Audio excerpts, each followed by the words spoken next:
All right, let's talk about something huge. We're going to break down 3 powerful principles that can honestly be the difference between a business that soars and an idea that just fades away. These insights come from the brilliant strategist Frank Nicholas, so let's dive right in. You've probably asked yourself this, right? It's a question that keeps a lot of us up at night. You see one person's business just explode, while someone else, who seems to have a fantastic idea, just never gets off the ground. So what is the secret sauce? What's the real difference maker? Well, it's really tempting to chalk it all up to luck, you know? They were in the right place at the right time. But here's the thing. Success is almost never a lottery ticket. It's built. It's constructed piece by piece through very specific choices, the right mindset, and a solid strategy. It's something you create, not something you stumble into by chance. And that brings us to our very first principle, which I gotta say might be the most counterintuitive one of all. You have to forget perfection. Seriously, because the endless chase for perfect is exactly where so many incredible ideas go to die. I mean, just look at the story of Eric Ries, the guy who wrote The Lean Startup. For his first company, his team did everything you're supposed to do. They spent months, poured a ton of money into building this absolutely perfect product. And the result? Crickets. A total flop. They launched it and found out nobody actually wanted the thing they'd perfected. So for his next business, he completely flipped the script. Instead of aiming for perfection, he just launched a passable product. You know, the minimum viable version. The goal wasn't to be flawless at launch. It was to find out super quickly. We're talking weeks, not years, if the core idea was any good. And then he used feedback from real customers to actually make it better. And this story just perfectly illustrates a much deeper truth. All that endless polishing, the constant waiting for the perfect moment, it's almost never about making a quality product. It's about fear. Think about it. We're afraid of falling on our faces. We're terrified of hearing no. We are absolutely paralyzed by what our friends, our family, or even total strangers online are going to think about us. And so, what do? We hide.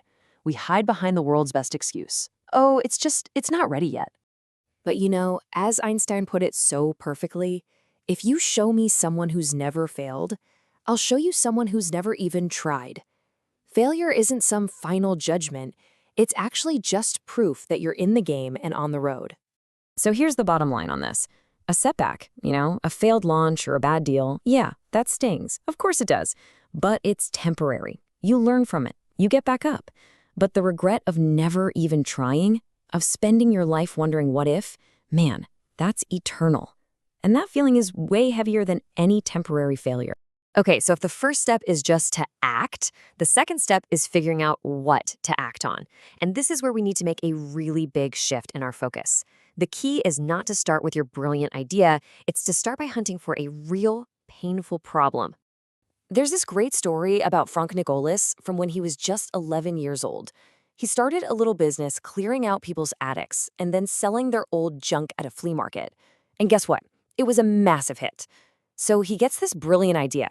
Hey, if people love this old stuff, they'll go nuts for brand new, high-quality products. He invested everything he made, and it was a complete and total disaster. The lesson was harsh, but it was crystal clear. People go to a flea market looking for bargains, for unique, old, secondhand treasures. They weren't there to buy new stuff. His success had nothing to do with what he wanted to sell. It was all about what the market wanted to buy. The customers always decide. This requires a huge mental shift. Your brain has to become what you could call a problem radar. It means you're listening way more than you're talking. You're scrolling through forums looking for complaints. You're asking people, hey, what's the most frustrating part of your day? You succeed not because your idea is so great, but because you solve someone's problem. And the more painful that problem is, the more they will happily pay you to make it disappear. All right, so you've decided to act instead of waiting for perfect. You've found a real problem to solve. Now comes the part that makes so many entrepreneurs just freeze in their tracks. You actually have to sell your solution. Let's be honest for a second. For so many of us, that word selling just brings up these images of a pushy, used car salesman or some manipulative tactic. We tell ourselves, oh, I'm not a salesperson, or even worse, my product is so good it should just sell itself. That, my friends, is a trap. So how do you get past this huge mental block? Well, there's a really powerful reframe that changes the entire game. And the first step is to just stop thinking of what you're doing as selling. And instead, start thinking of it as helping. That's it. That's the whole shift. You are not trying to get someone's money. You have found a solution to a problem that is causing them pain, and you are simply offering to help them solve it. The entire energy changes from a sleazy transaction to an act of genuine service. And look, make no mistake about this. This skill, whether you call it selling or helping, I don't care, is the single most important non-negotiable competence you have to develop. Why? Because without it, you have no customers. And without customers, you have no cash flow. And without cash flow, you don't have a business, you have a hobby. It really is that simple. So when you put all these pieces together, what you have isn't just a collection of nice ideas. What you have is a clear 3-part strategic plan for anyone who's ready to build something that actually matters. So here it is. Number 1, act now, perfect later. Get over the fear and get your idea out there. Number 2, solve a real problem. Become obsessed with your customer's pain, not your own cleverness.